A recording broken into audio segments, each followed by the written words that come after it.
Good evening. Good evening to all of you. Thank you for coming here.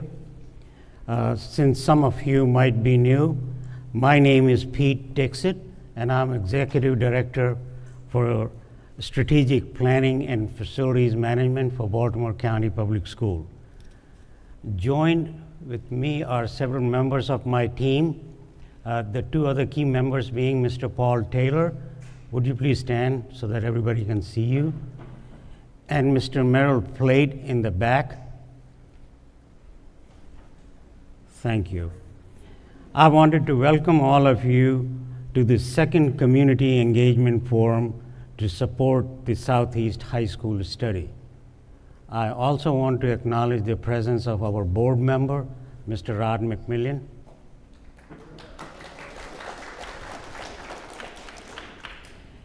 As you know, last year a consultant conducted a comprehensive study of BCPS schools under the name of My IPASS Multi-Year Improvement Plan for All Schools. This study provided recommendations to improve physical conditions, space utilization, and educational adequacy of all schools. This study was supported and funded by county executive, and I'll take a minute to appreciate our gratitude for supporting that study. The next step in the process was to further evaluate specific options for high school in Southeast region.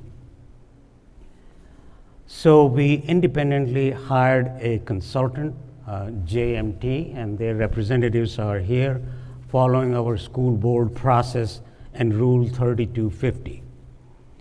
JMT has extensive experience in these types of studies in construction and design of school and construction management of a lot of schools.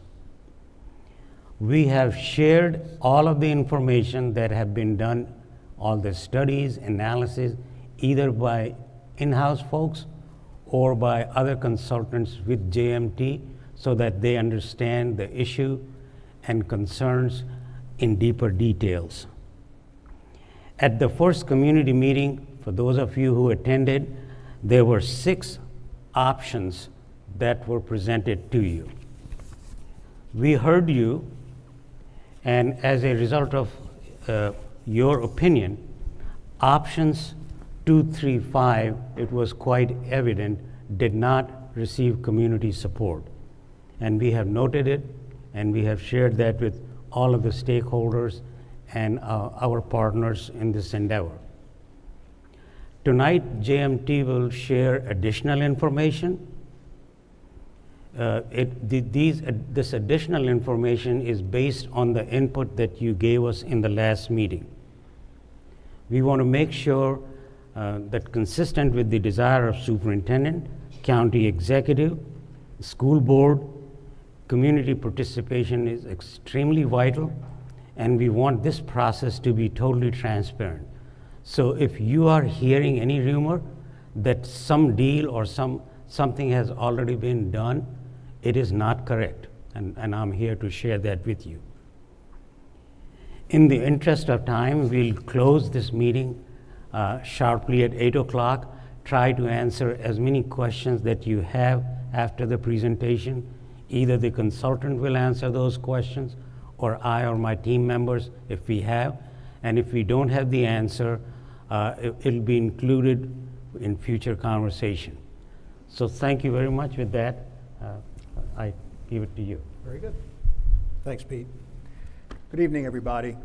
My name's Dave Risha. I'm a Vice President with JMT Architecture Group. I'm in charge of the K-12 Education Studio for our office. We're happy to be part of this presentation, and hopefully you'll find it informative. The first part of the presentation is a rehash in some ways of what we presented before for those of you who weren't with us. And then we'll get into some of the new things we're working on. So the Baltimore County, there we go. The Baltimore County Public Schools and the My IPASS study have identified 3 high schools in the southeast area that need to address overcrowding, facility conditions, and educational adequacy.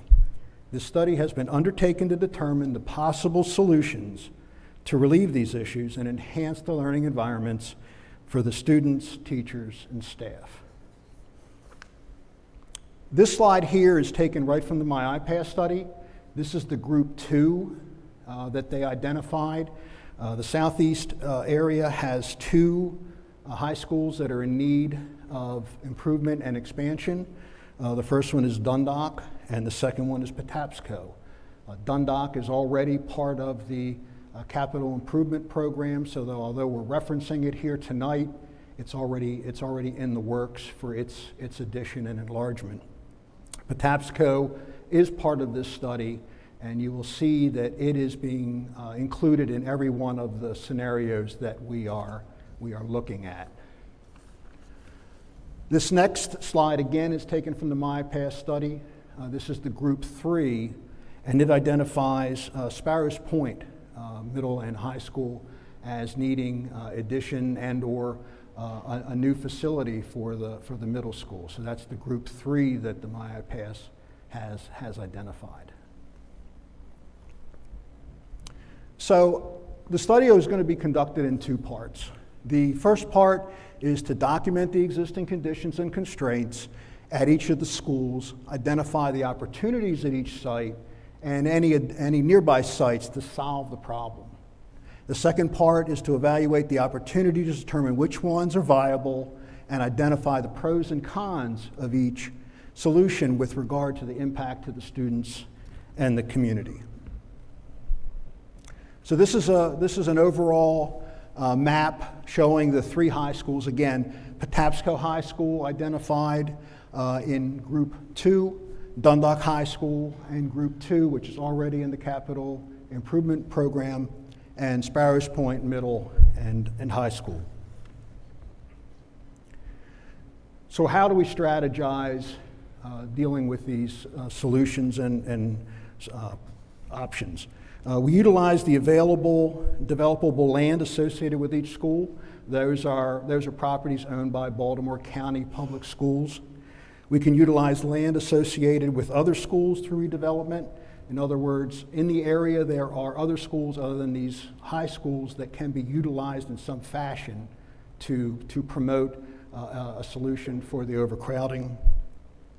We can try to utilize land owned by Baltimore County. And we can purchase and utilize land privately owned. That's sort of what came out of the last community meeting, and you'll see more of that as we move along.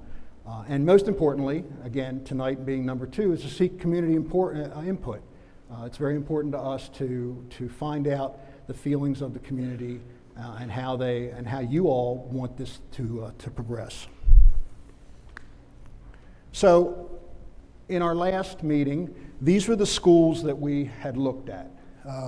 General Stricker, Patapsco High, of course, the North Point Government Site, Sparrows Point Middle and High School in the program, Edgemere, Chesapeake Terrace, and Dundalk High. Again, per Pete's comments, some of these are now put on the back burner. We're not looking at them based upon the input that we got in the last meeting. So the development of the study options. The goal is to develop a comprehensive plan to improve the learning environments for the students, faculty, and the community in the southeast area. We have reviewed the MyPass study to identify the schools that are facing overcrowding, facility challenges, and educational adequacy. We've reviewed the enrollment records and the capacity ratings of each one of these schools and the adjacent schools to see what opportunities lie there. Review the previous community inputs, which you'll see later tonight, and identify the possible sites for development. The design team originally, as Pete said, identified 6 potential options for the study. Additional potential sites have been added based upon the last community input meeting. What you'll see tonight, we have not identified any SRC, state-rated capacities for any of these particular sites. It's an evolving process to see what we can fit on there, and if in fact something will work on all these sites. So those things will be looked at as we move forward with the study. You recognize this from the last time, except options 2, 3, 4, and 5 have been crossed out and lighted out.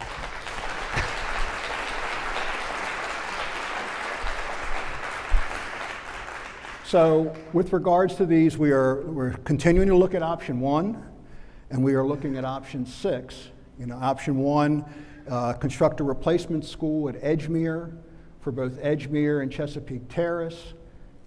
Once Chesapeake Terrace moves, construct a middle school at Chesapeake Terrace for the Sparrows Point Middle School, and then once those students have moved over, renovate and add on to Sparrows Point High School to make it a high school only. Option 6, easiest as in one site, toughest because it's one site.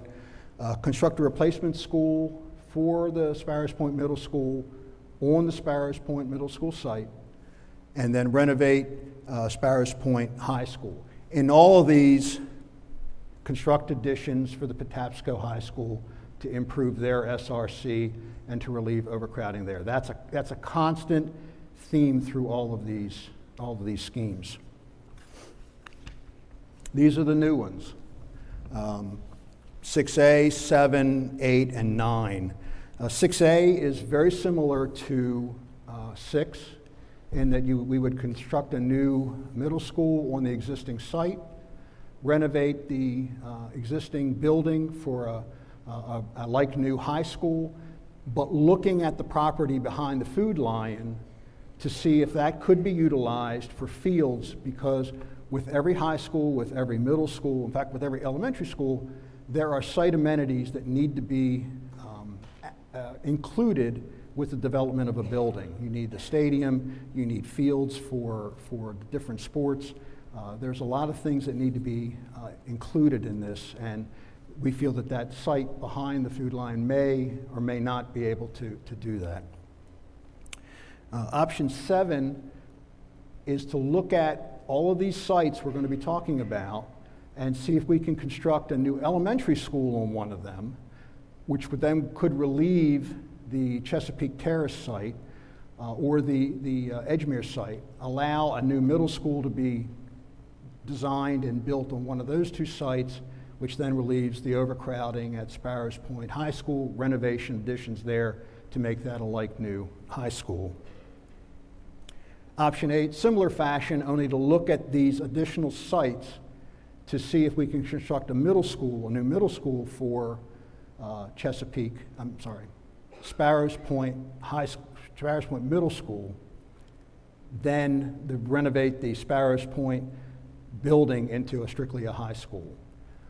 And then the final one, option 9, is to look at these sites and see if we can construct a new high school for Sparrows Point.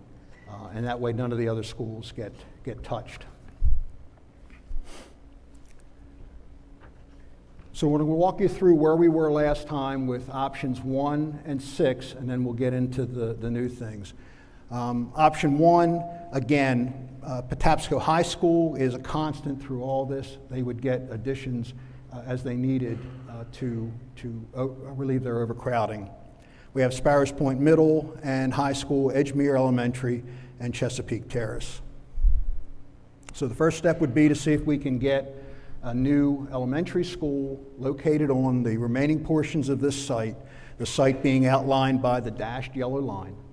We would see if we can get a new elementary school located on there and have enough site left once the existing building is removed to do the site amenities, the play fields and the parking lots and all the things that the students and faculty and community really need for that site. Once that's complete, we would move on to the Chesapeake Terrace site. We would remove that building and see if we could fit a new middle school for Sparrows Point on that site. And once that takes place, we would renovate and add on to this building, the existing building, to turn this into a high school only for the community. And then, of course, as I said, Patapsco always is in the mix. they would have additions as necessary to relieve their overcrowding. Option 6, again, the simplest in that it takes one site, the most complex because it takes one site. Option 6, Patapsco High School and Sparrows Point Middle and High School. We would look at locating a new middle school on this site, and then those students would move from the existing building over to there. The existing building would be renovated and added onto to make a like-new high school for Sparrows Point. And then, again, Patapsco would have its additions necessary to relieve that overcrowding. Again, as I talked about, the 6A, 7, 8, and 9, those are the things we're going to talk about now based upon the community input that we got last time.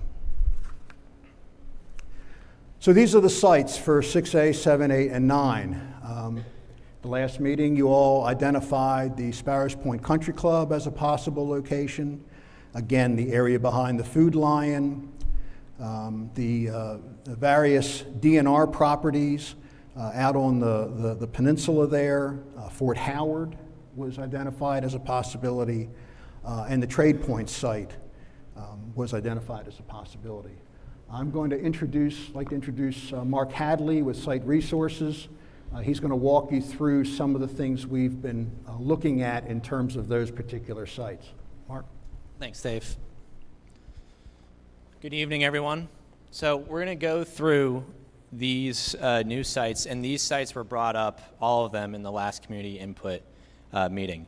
One of the first sites that the community wanted us to look at was the site directly behind the Food Line. This is currently owned by Baltimore County. And if you want to go to the next slide. So before we jump into each site, I want to just bring your attention to the legend over here on the right-hand corner. Each site we're about to go through is going to basically have this same legend where the red basically boundary line is the area we're looking at with these studies, the site, so to speak, the boundary. The blue area below that is the FEMA 100-year floodplain. That is basically an area designated by the federal government as likely to flood. Just keep that in mind as we go through these sites. The areas below in the legend is the Chesapeake Bay critical area. And you'll see that on many of the sites. As you know, this area, almost every site is in the Chesapeake Bay critical area. The reason why we're showing these items is because whenever we start looking at sites from the start of a potential development, is we need to figure out all the environmental issues first and then move forward from there. So with that being said, the parcel behind the Food Line, you can tell, is almost half in the floodplain. And then the wooded area behind the Food Line is an area that we could potentially utilize for shifting some fields from the existing high school and middle school to maybe free up some space on the existing high school and middle school site for some improvements. If you want to go to the next slide. So one of the other sites that was brought up during the last community input meeting was the Sparrows Point Country Club. And we started taking a look at that site. If you want to go to the next slide. So what you see here in kind of the green area is the demarcation of the Critical Bay area. You then have the red demarcation line that basically covers the site. And then in the corners, Plan South and Plan North are two particular areas that are outside of both the floodplain and outside of the Chesapeake Bay critical area, which would be two areas we would really look at in terms of development in that area. And we're still looking into this site. You can go to the next slide. We are also looking at various state-owned parcels currently owned by DNR. Basically what you see here is two particular parcels. There's a very large parcel that is basically Plan East, and that's around 1,300 acres. And then there's a smaller parcel a little bit north of that that is around 80 acres.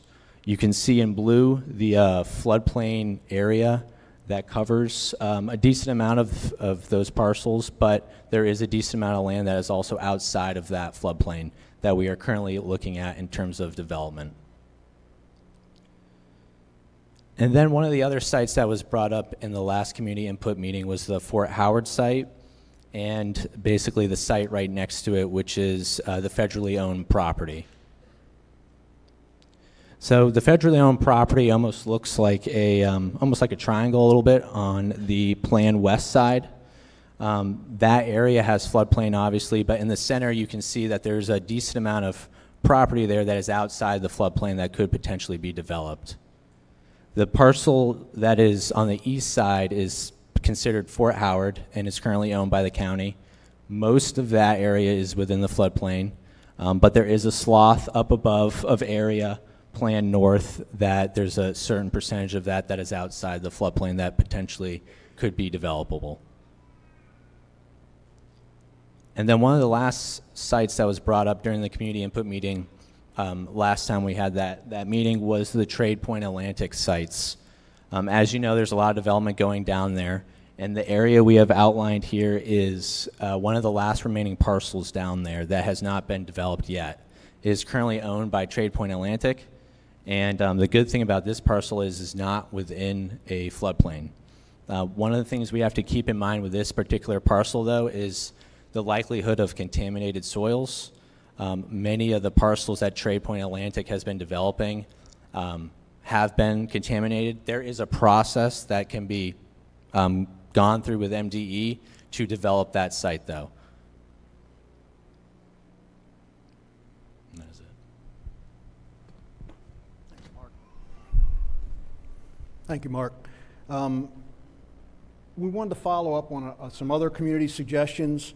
One of the suggestions was to move Siler's Point Technical High School. In talking with the school system and talking with the state and whatnot, that is an issue that boils down to commitments that were made and funding issues. And what I mean by that is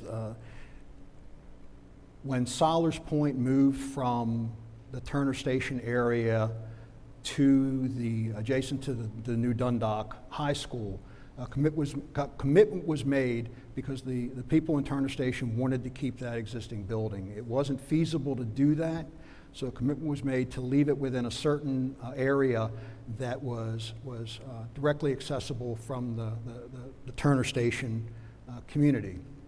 The other thing that happens there is that the Siler's Point High School is not your typical high school. As you know, it's a occupational high school, so the classrooms are set up in a different way, and the state funding rules are set up that if those things get moved, they're going to be oversized for a regular high school or a regular occupation of a high school.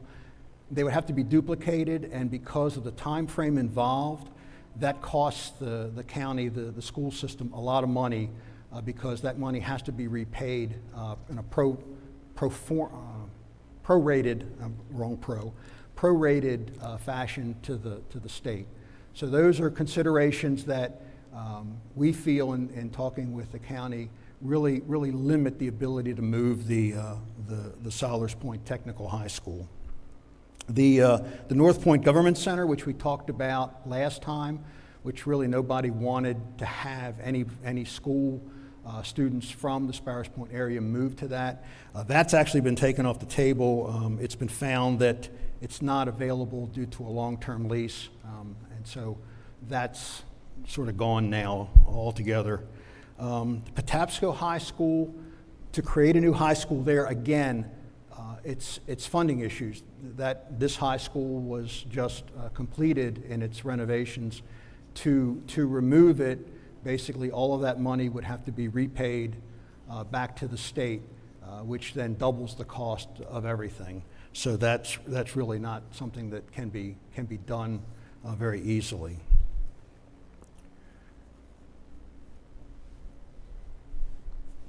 There we go. So just to recap where we are on all of this, again, we started off with six options.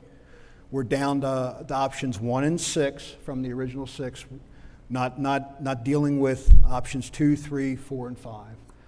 And that would keep all of the students that are part of Sparrows Point Peninsula on Sparrows Point Peninsula.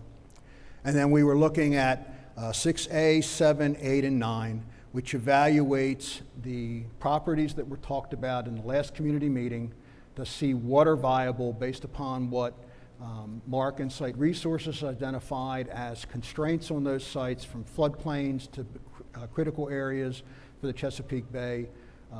We need to evaluate those to see if the remaining land is not only viable, but also available. And that's the key to this whole thing, why we started off with the sites that were controlled by Baltimore County Public Schools, because we know that Baltimore County Public Schools can control those. The balance of those sites, they're in other hands, and that'll need to be evaluated over time. And when it comes to time, that's one of the things that the school system is stressing, is that they want to provide the community with excellent facilities for the students, but they need to recognize that time has to be considered, because some of these things, to go through some of the gyrations to appropriate land and things like that, take a lot more time than dealing with properties that we already have. So that being said, I think we're up for questions.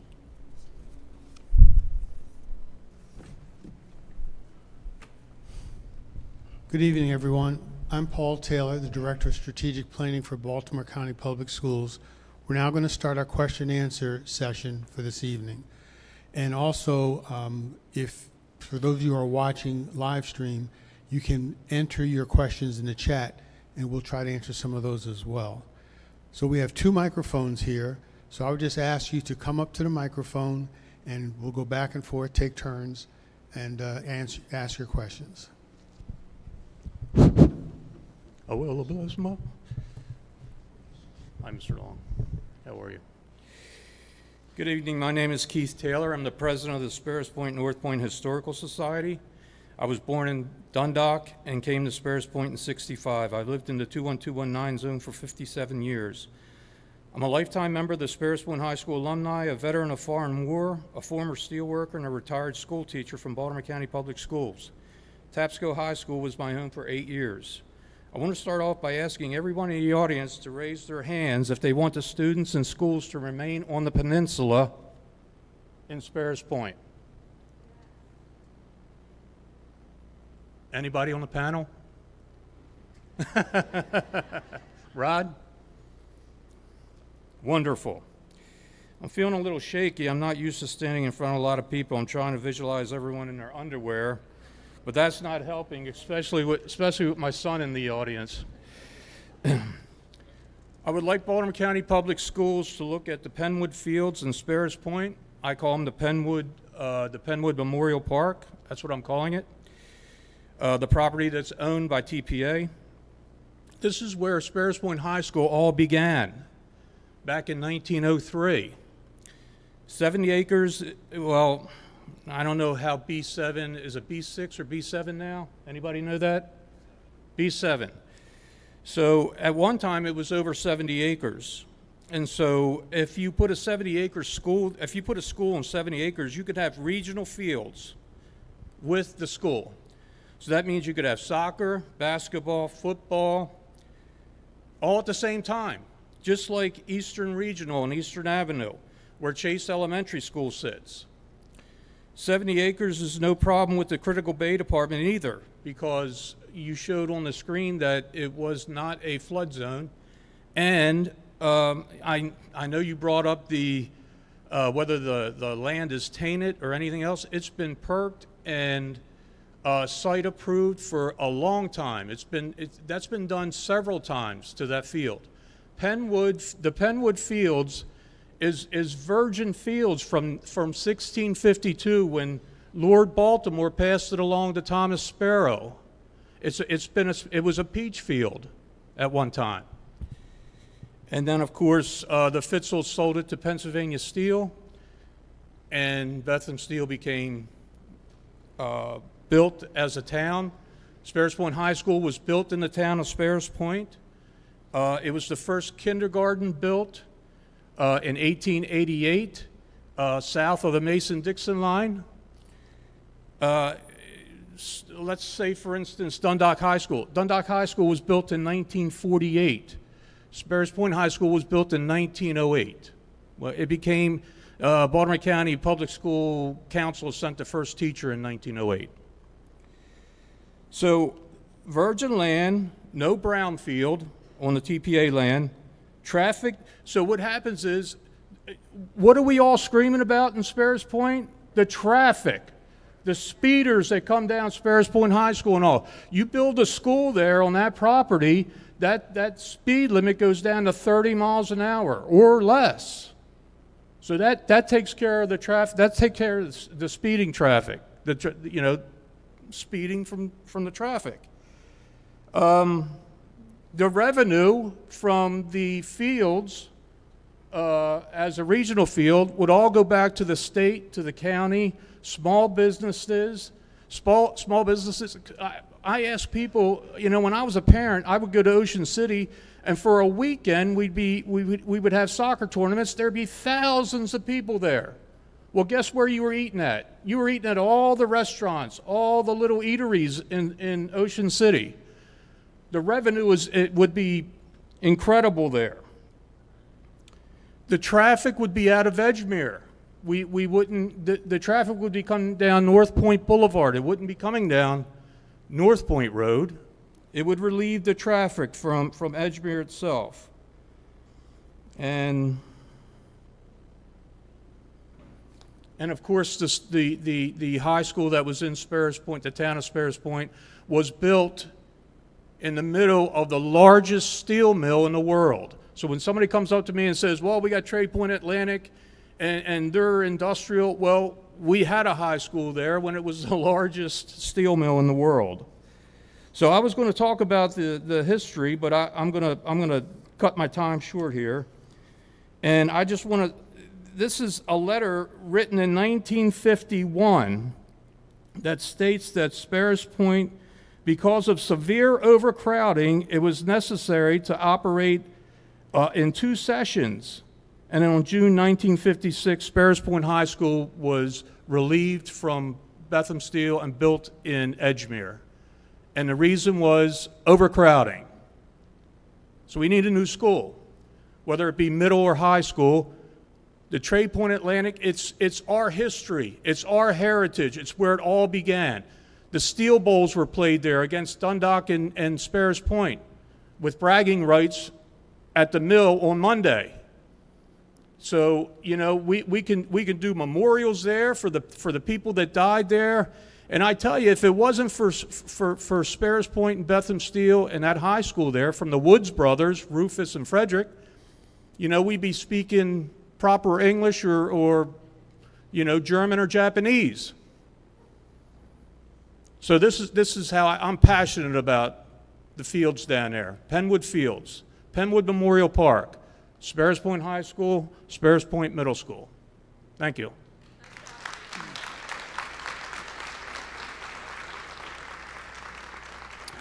Good evening. My name is Darren Badillo, concerned resident here in Baltimore County, and I'm running for county executive. And I'm just here on behalf of the concerned parents at Sparrows Point and Edgemere, and I think it's just very simple. They just want to keep their kids in that area. I think that's it. They paid to move their families to live there. They're in that area, so bottom line is they want to keep their schools there. And the only question that I have is, I see that we're giving more funding to Dundalk High School. Is somebody going to be held responsible for constructing, putting that together, and it not being able to hold what it was supposed to hold? Because the only concern I hear for some parents is that while we're going back talking about giving more funding, we're not focusing on what we need to focus on. So is somebody going to be held accountable for that, and can we just make sure that doesn't happen again? Thank you.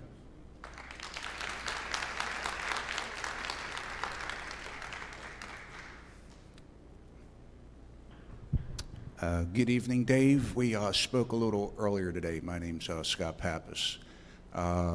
If I can address the audience, if you don't mind. Good evening, everybody. My name is Scott Pappas, and I've been the community president for the Fort Howard community for the last 6 or 7 years. And in addition to that, I've also been the corresponding secretary and the treasurer of the newly formed 7th District Civic Council of Baltimore County, which is an umbrella group that represents all the communities of the 7th District. I will say, on the heels of Mr. Taylor, the presentation does have several inaccuracies in it. I don't know if it's because of Baltimore County providing you wrong information or you provided it yourself wrong information. I will tell you right now, and I can provide everybody in this room, Maryland Department of Environment reports corroborating Mr. Taylor's account that the area at the Penwood Fields is completely fast land, meaning it's virgin. There is no contamination there. Matter of fact, it was the reports, okay, that I got from Barbara Brown, okay, at Maryland Department of Environment that put together the new community center that's being built, and I think ground would be breaking next, or this October, if I'm not mistaken. So kudos to Barbara Brown if you're out there somewhere. The one thing I'm upset about here is that I know that Mr. Rod McMillian has been advocating, okay, for us to look at a brand new 1,200-seat, state-of-the-art additional high school in this district, because this district is grown out of capacity. There is no more capacity here.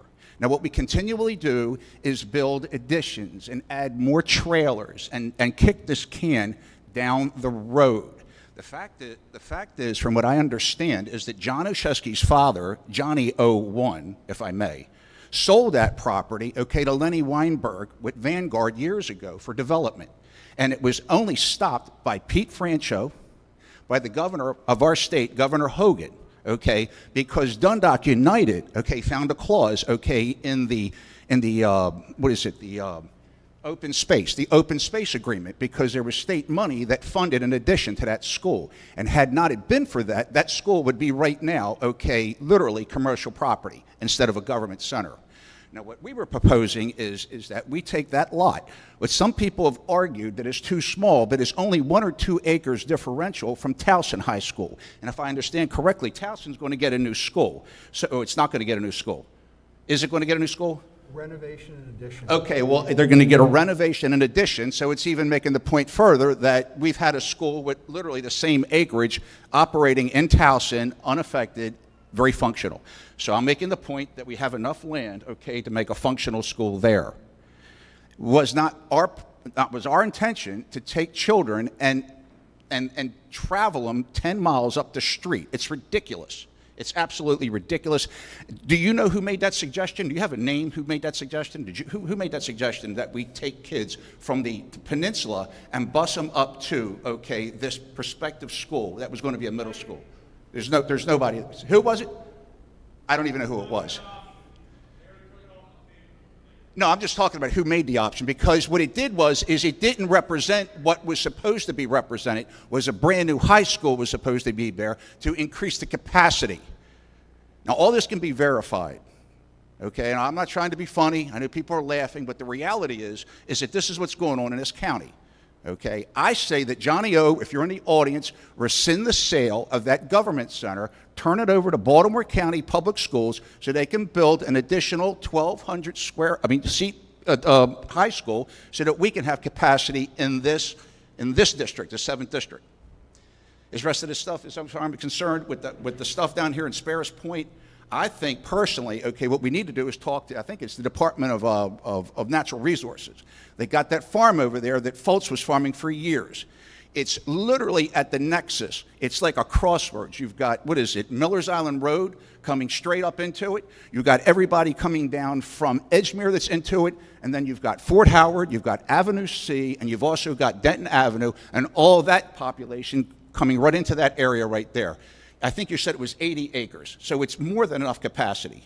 More than enough capacity. So my suggestions are for the long term of this district, consider building a 1,200-seat new school at that property that we already own. And Johnny, rescind the sale, please. okay, and then seriously consider talking to DNR and getting that property, and that way we can actually configure everything, and maybe we can just make the entire school, Sparrows Point School, high school, just a high school in general. Thank you very much for your time.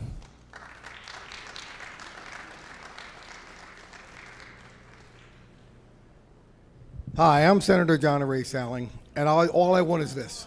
I want nothing else but this. I'm sorry? Oh, I apologize. It's okay. It's okay. Didn't see him. It's okay, Senator. Hi, I'm Matt Newman. I'm a parent in the community. I have 4 kids in the Sparrows Point school system, 3 in the elementary school, and 1 who's currently in the Sparrows Point middle school. First, I'd like to say thank you for listening to all the Sparrows Point community members who came out at the last meeting and taking options 2 through 5 off the table. They never really felt realistic, and I'm glad you guys listened to us on that. So, second, as somebody who kind of lives in the community, works in and around Trade Point Atlantic, I'm just going to say putting a school right next to Amazon, Under Armour, Home Depot, Cheney Concrete, all those other plants that have a lot of active truck traffic and incredibly loud traffic is probably not the best option, especially if you're complaining about our kids' traffic now. It's going to get worse when they're in the midst of a bunch of tractor trailers and they're trying to dodge and go in and out and weave in and out and around those. Wharf Road may have been an option in that general area, but even that has a lot of concrete truck traffic coming in and out between local and regional development. So I don't feel that's necessarily the safest option for our schools right now. To me, and I'm just a schmo looking at a map, if Baltimore County owns the land immediately adjacent and contiguous with Sparrows Point Middle and High School, I don't see now that's just not the most reasonable option to go for, is 6A. And just extend Sparrows Point Middle and High School over there and work it out that way. But that's just, again, my opinion over here. Thank you.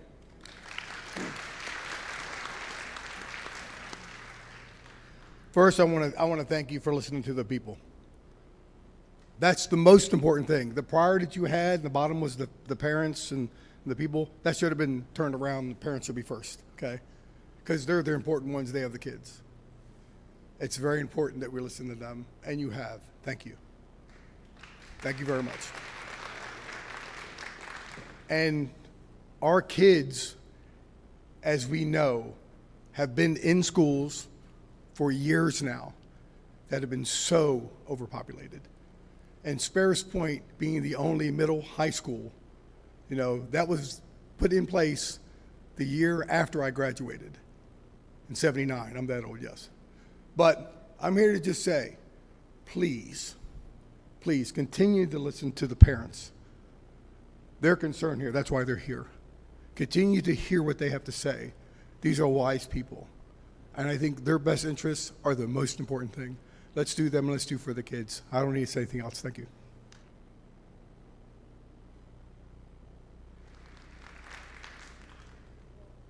First of all, I have a question.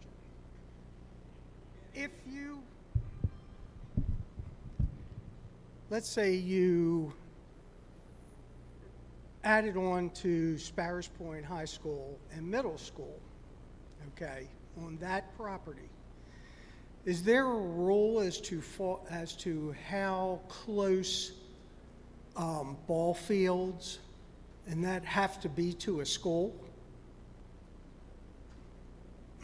Because my point is, if you took all the property that you have at Sparrows Point High School and Middle School now and added onto those buildings for whatever you needed, could you take the fields and either have them at where Folks Farm was or down across from Todd's on down towards Fort Howard?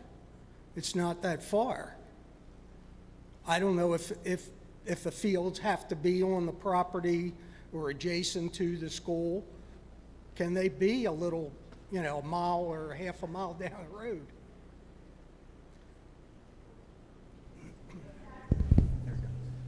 Usually when we design schools for BCPS, we place whatever field it may be, turf field, baseball field, softball field, in very close proximity to the actual school building itself for ease of access by the students and faculty.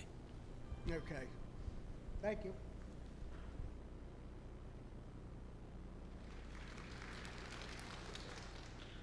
Good evening. Ed Kreiser with North Point Council. We represent the peninsula in homeowner issues. You have a lot of moving parts in all those new additions. I mean, other than just putting them up on the screen, and I'm not here to criticize, have they been contacted, or is there anything other than just taking them from the survey and Facebook and posted them, or has anybody actually called landowners and if they're even susceptible to selling or leasing, or if you know? Can you hear me? I can hear you. Okay. So, no, we have not gotten into details of it, Okay. but there's conversation going on with our real estate agents Okay. to see if they are available. Okay. And there's been conversation going on with county folks to get their support, but nothing is finalized. We do not know whether they are available for sale or not. So this is the first exercise we want to do, Okay. is to get your input, and if you believe that this is a viable option, we'll go into more detail, deeper dive in seeing if we can acquire that property. Okay. You said time was of the essence, and I agree with you. Yeah. The county, in its wisdom, has put us in a jam by handing out permits, willy-nilly, and now we're overcrowded. So the county does have some to blame here prior and packing these schools up. And with Trade Point and all the expansion, it's only putting more pressure on the community, and they're building undersized lots and all those issues that are not your problem. But I just wanted to make everybody aware that that's an issue, and maybe the county could back off on some of these undersized lots of just handing out permits for more people with kids. I mean, I'm glad you come to the area, but if we're putting more and more pressure on these schools, and meanwhile we don't have the first shovel of dirt moved, I appreciate it. Thank you. Hello. So 2 questions. First one, Chesapeake Terrace is Chesapeake Terrace is a debilitating school as well. So if you don't combine the elementary schools, is there any attention to that school on its own to improve that situation? I mean, it's a very old school. So let me try to answer that. Right, it doesn't have, and my child doesn't even go there, but I think it's a concern. So thank you for your question. The first thing is that we are here to focus on high school issue. The second thing is that we conducted a multi-year improvement plan for all schools of study so that we can get all of the schools of study and somehow prioritize as what can be done. There is finite amount of money that's available, and there's twice the need for that money. If we have $4.5 billion worth of need, we only have $2.5 billion over a period of the next 15 years. So we are trying to focus what is the higher priority, and this conversation is more important at this time, and elementary schools will be and are being taken care of at the same time. Where exactly that school is in priority, somebody who has access to that My iPass, we can find that and we can share that with you. I think that should be a very big consideration. So I'm a big fan of merging the 2 elementary schools. I think that's a great idea. My second question is, within all of these options, how long are children going to be misplaced from their existing schools into other schools? Like, what does that look like? I mean, a lot of us here do have elementary school children, so this is going to be it's going to affect a lot of our children, So we are going to share the plan for children once we decide what the project is. In some cases, we try to place student within the school. In some cases, we try to find another swing space so that children can be located there while construction is going on. In some cases, we phase construction, and in others, we just put relocatables on the site to temporarily house the kids. So it depends on the nature of the project, and a phasing plan is developed once we decide what the project is. Thank you.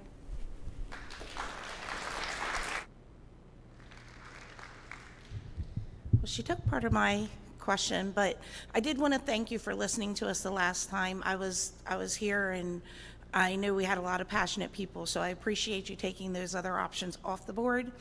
I still am for the first option that was out there as far as combining the elementary schools, because I've been fortunate enough, I guess, at different times to have my kids in both of the different elementary schools, and I see the benefit of it all.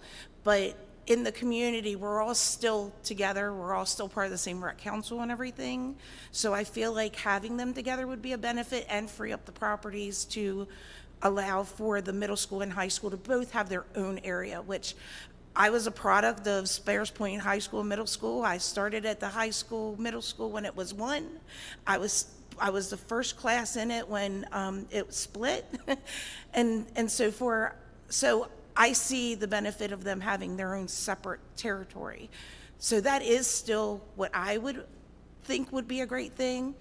The only concern I have is what the other parent just had is how much interruption would occur for our kids during the school year as these changes occur. So, okay. Thank you.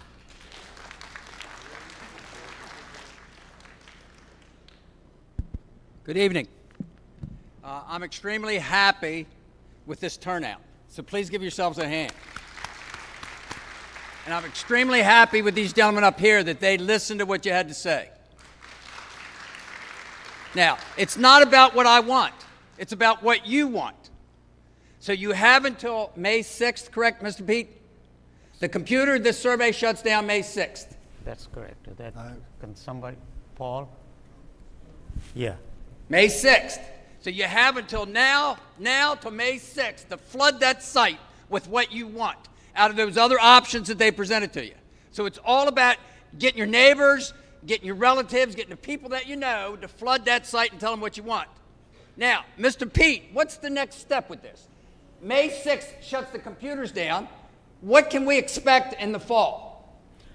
So that's a good question. This is part of our process to get community input, and this process will continue.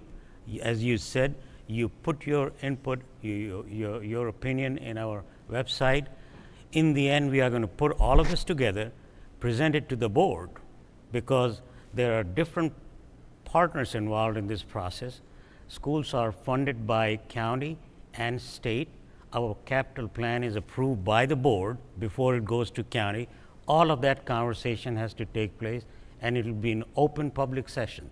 So once we prepare our capital program, if there is enough information available to us about the site, about the school, where the community wants it to be, where we can do it in the time frame that we are trying to complete the project in, it'll be shared with the board in a public session.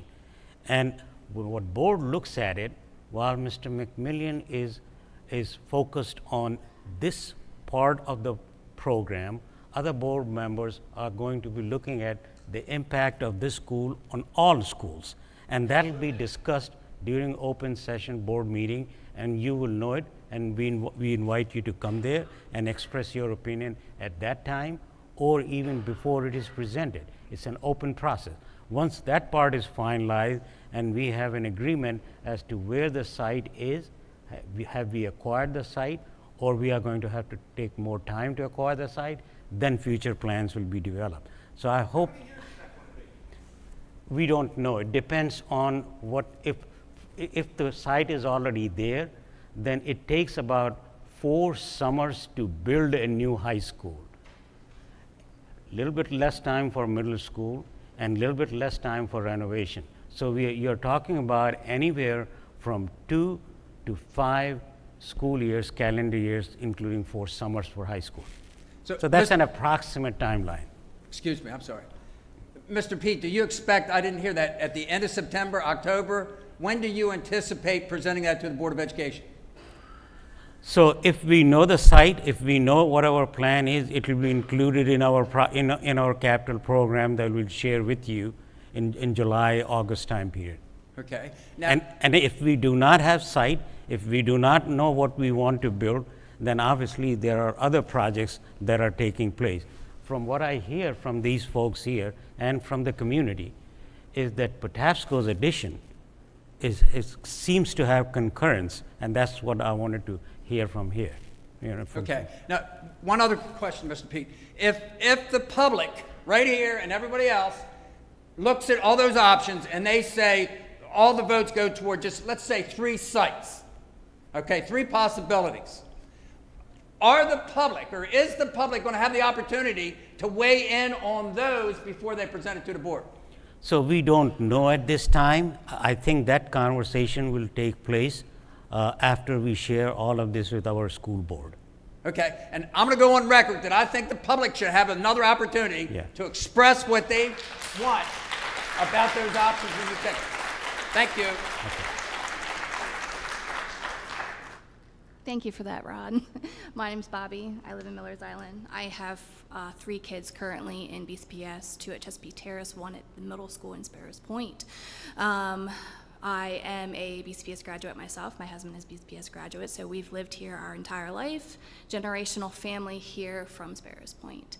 I think the problem here, of course, overcrowding. We know that Sparrows Point Middle and High School is currently at 125% capacity last time I checked, right?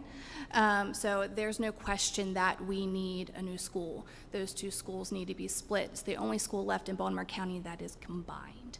I think, and I know that Parks and Rec are still vying for fields. We're still with the college borrowing fields. So I think option 1, where we combine the elementary schools, that would take care of the infrastructure issues that you have at Chesapeake Terrace Elementary, because they're filled to the gills. There's kids in hallways some days for reading. So I think that would take care of your elementary schools. And then putting your middle school at the Chesapeake Terrace property, you have a brand new middle school. I also think utilizing the fields that are behind Food Lion to do your football fields, do your soccer fields, do your baseball fields, something where we can have those resources as well as expand on the current high school would be detrimental to this community, being that we are a big sports community. And I think that would be great. Secondly, the information that is presented here this evening, where can we find it so that we can inform our neighbors? So this will be posted on our website. And what website is that? It's actually that slide right there. Okay, perfect. Yeah. And then I also want to go on record stating that I think that our community does need more options to voice our input of properties that you do have and which you choose. We live there, we know them, we walk them, we run them every day. Thank you. Thank you.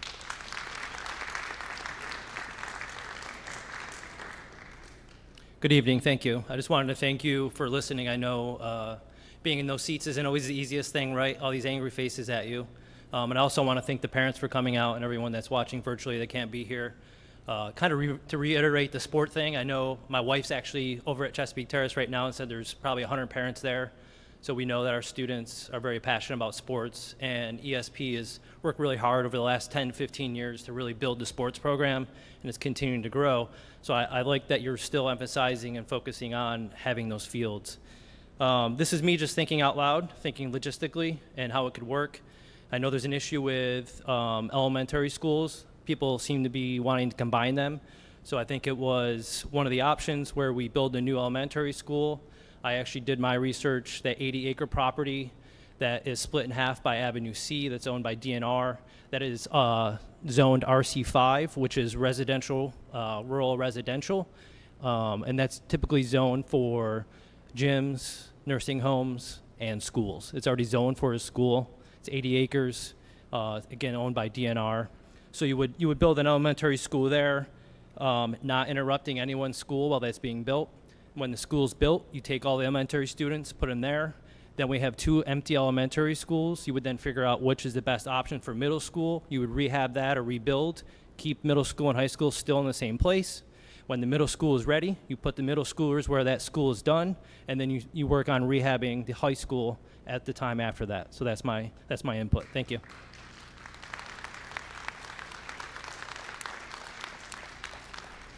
Hi, I ditto what he said about thanking you for being up there. It's tough to have everyone staring at you and even tough to speak in public, so thank you very much. I am thrilled to hear about the positive feedback and developments, the updates on the Sparrows Point Peninsula. I think that's really great.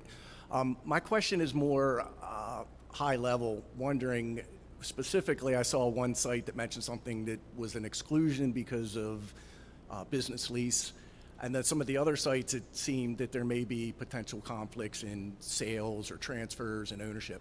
Does eminent domain apply to any of these situations? Wow.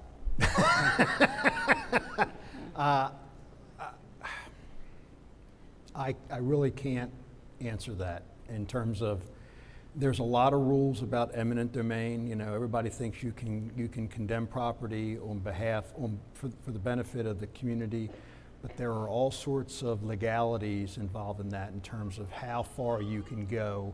And the courts have ruled in favor in some cases and not in favor in others. So I would leave the answer to that to lawyers to answer that. Fair enough for now. Thank you. Mm-hmm.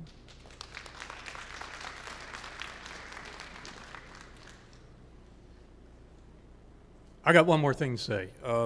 The Carl property in back of Food Lion, that's owned by the Baltimore County Recs and Parks? Baltimore County, I believe. Baltimore County? Yeah. How many acres is that? There's two parcels. So one parcel that's directly behind Food Line is, I believe, around 50 to 60 acres. 50 or 60 acres? Around, yes, 50 to 60 acres. You have to remember, though, that a lot of that parcel is also in the floodplain, too. So that factors in as well. Sure. So Sparrows Point High School right now, I'm trying to get the Beacon of Hope installed at Sparrows Point High School. I'm searching for 132 square feet of lot coverage to pick up so I can lay down this Beacon of Hope project behind Sparrows Point High School. So my question to you guys is, Sparrows Point right now is 140% of lot coverage because of the fields. Is that correct?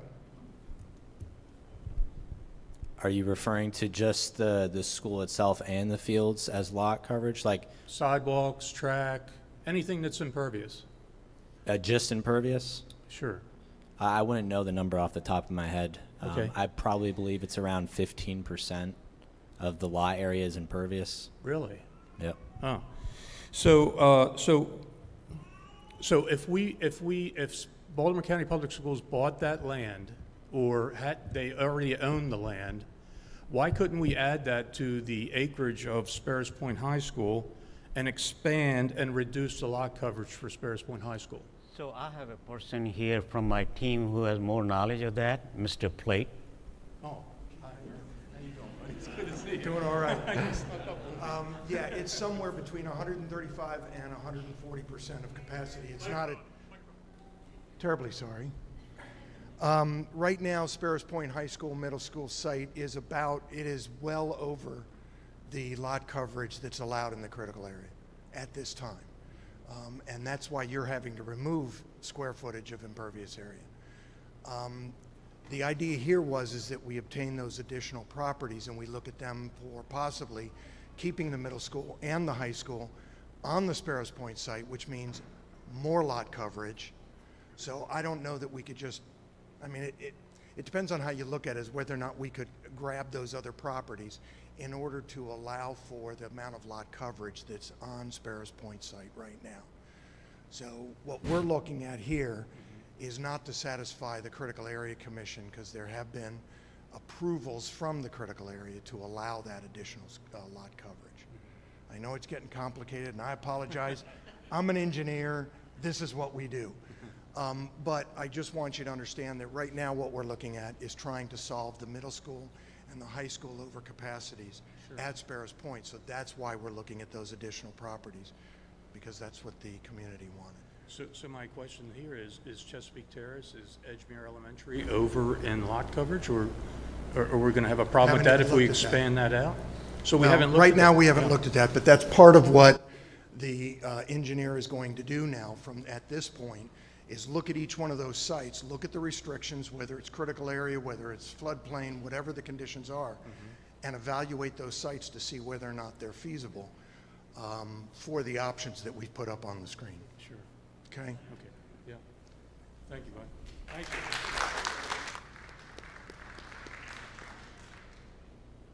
Hello, my name's Adam Reuter. I'm an uncle to 2 young stakeholders, and I'm also running for Baltimore County Executive. Really simple question. Since time is of the essence, can these projects be constructed simultaneously, or is that not an option? With several of the schemes, like Scheme 1, it would be essentially a series of dominoes. You would construct one of the new elementary school, and then that would relieve the students from the one site. That building could be torn down. So it's a series of dominoes. The same is true with 7, 8, and 9, is that a new school, whether it be an elementary school, a middle school, or a high school, would be built. Certainly if a new high school could be built, that would solve that one problem immediately. The question is, are any of these sites viable, large enough, and conducive enough to the safety concerns that were raised earlier to make that work? So getting back to one of the other questions, all these things, Baltimore County Public Schools does not want to have any child, any teacher, any parent at risk during construction. They don't want them located in a spot that would be in danger. So the phasing of things, the way they have to operate, is always done in the most safe way we can think of, and so that the kids and the faculty stay in where they are until the new facility is constructed. Then they move over, and then construction takes place again. So it's everything's sequential except for those last couple ones. Okay, one other question. So Patapsco can be built, or the addition can be built while these other projects are going on? In fact, the Patapsco site being sort of by itself and having its own land, that can take place any time that the funds are approved to move forward with that. So that's the one real independent portion of all this that occurs through all of the options, because it was identified in the MyPass study, and so we have included it here. But that's one thing that can happen once funding is approved for it. Okay, thank you so much, and thank you for taking our feedback. Sure. Thank you. Hi, I'm a parent of a high schooler, which this probably won't affect me, but I still want to be here and put my input because I've worked in education for a long time. So I'm glad to see, I watched virtually last time, and I'm glad to see that you took a lot of those options off the table, because my daughter loves Sparrows Point, and it's a great school. I'm getting emotional just thinking about it. But I don't think that you all are thinking about the big picture of the future. I think that our area needs another school, a technical school specifically, that would only feed priority seating for Dundalk, Sparrows Point, and Patapsco students. Provide a school, and I know North Point Government Center is a source of contention, but I'm sorry, that would be an optimal place to build a high school so that you can have students that can get a state-of-the-art school, a building that they can, bring back the career and college ready, bring those careers back, bring plumbing, HVAC, electrical, whatever it may be, and make it a school that is an all-day school. They go there, they choose to go there, but you have to give priority seating to these schools that are overcrowded, because all you're basically doing right now is, they definitely need schools down in Sparrows Point for their elementary and middle schools, and that's a no-brainer. But you also need to think about all the overcrowding going on at the other schools as well. So when you're thinking about this, think smarter, not hard. I mean, you think to the future. These kids are going to be coming up, and they're going to need, nobody talks about Eastern. They've got, they're full capacity. There's never enough seats for our kids to get these. Solars is on a wait list. Eastern's always on a wait list. Think about all those programs that these kids could use in their future. Build a school for them. Let them have these options. But it sounds like North Point just, it's got some sort of lease or whatever's going on with it. But, I think that it's an election year, guys. This is when you put the pressure on. That's all I got to say. Thank you. And I think I agree with her 100%. We have a lot of kids that are here in Baltimore County schools that are not going to go to college So I agree that we do need to look into technical and trade schools, especially we're on the water. I mean, we need to take advantage and train our kids up so they can fill the positions that are going to be filled in the future here. I did have 2 questions that a parent sent to me, and I wanted to ask. I would respectfully ask the panel if you can, regarding the information on the lease, can you share the source that you got that information that that building is currently leased? The North Point Government Center, where you got that information? So we can get more details on that. We don't have it. All that we know that there's a long-term lease. That's all we know. Okay. So if for any reason that wasn't, valid, then we could possibly use that as an option. Is that correct? Well, from what we heard in these sessions, there is not any interest on. I'm talking about for the overcrowding for Dundalk High School. Rather than give them more money, if that is an option, we can move some students over there. Yeah. Not talking about Sparrows Point and Edgemere. Yeah. So, Okay. So the purpose of this conversation is more for the Solars Point. Okay. More for the Sparrows Point. Okay. Okay. Yeah. And I did have another parent. I don't know if you can answer this question. A parent asked, on the process of new development, we're talking about overcapacity, but we see development everywhere. Is there communication between, the capacity and these new buildings? Are you able to elaborate a little bit on that? So I'm not sure if I understand the question, but we are every year projecting enrollment for every school in the system, and we are constantly trying. That's part of the requirement for the state also, to know the enrollment and capacity, state-rated capacity for every building. All of that is posted on our website under the name of student count. Is openly available, and our experts from Mr. Taylor's office are evaluating as to where the needs are, what building is utilized, what's the capacity utilization of every building, and that forms the foundation of our capital improvement program. So it has been determined that in the Dundalk, Sparrows Point area, there is a capacity issue, and that's why under the My iPass study, this has been prioritized as one of the projects. So we are going to the next step. So we need capacity here, where to build, how to build, to meet student need, and to make sure that that's what the community's preference is. And then the follow-up, what they said is, since you're mentioning that overcapacity, do you think that we need to halt new construction until we can take care of the residents that we have now? That's right. Okay. And I don't know if the parents know this, but I thought I'd share this information with you. We have over 300 kids that get bused in from Baltimore City to our Baltimore County schools. I think that if we can't take care of our own students, we should be busing in kids from the city. Thank you.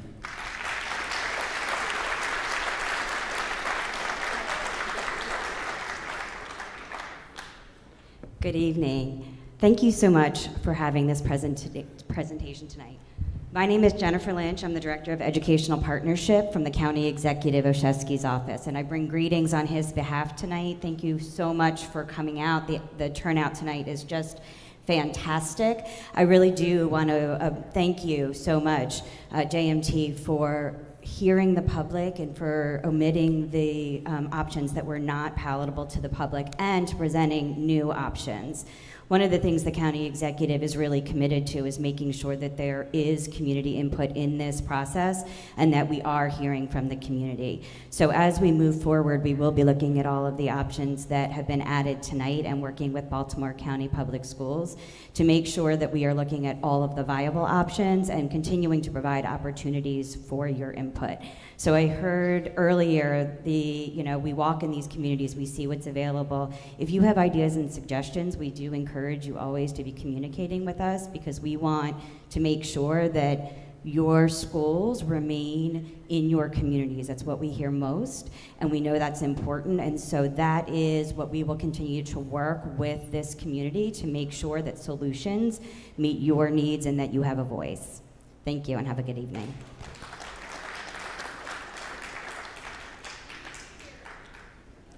We have some questions from the chat. One of the questions that was posted online, can we build on a floodplain? I know it may take more money or work, but can it be done? For example, Shaw's Discovery was built right next to that land behind Food Line. So can it be done? If Shaw's Discovery built right on the water, why could we not develop the land behind the food line?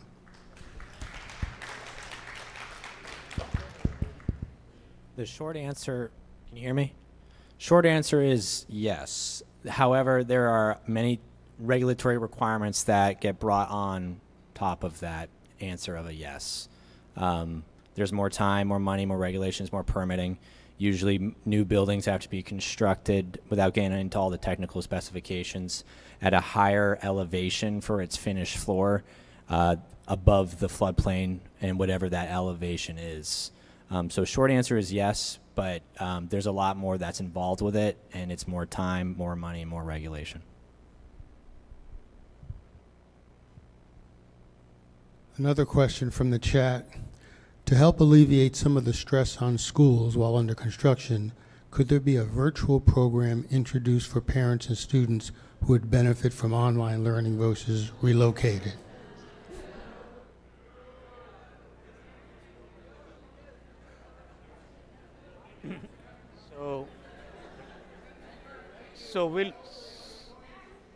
So I want to make sure. So this question should really be answered by our curriculum and instruction folks, and we'll pass it on to them and put the response on our website. Any other question?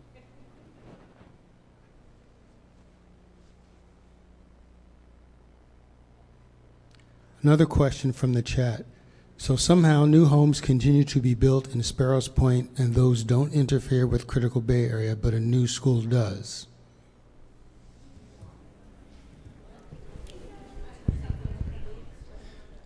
So in terms of the Chesapeake Critical Bay Area, when we showed those sites up there, every site showed the Chesapeake Bay Critical Area.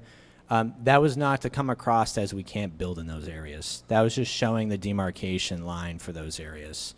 There is potential for building in those areas. There's certain limits, restrictions that we had to abide by, but it's not unbuildable, if that answers that question.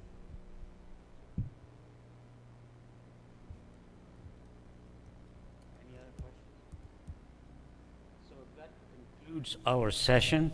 I would definitely thank you one more time for your participation, and I want to assure you that whatever you have shared with us, it'll be considered in all our decisions, and we'll continue to share our conversation with other stakeholders with you. So thank you very much, and have a good night.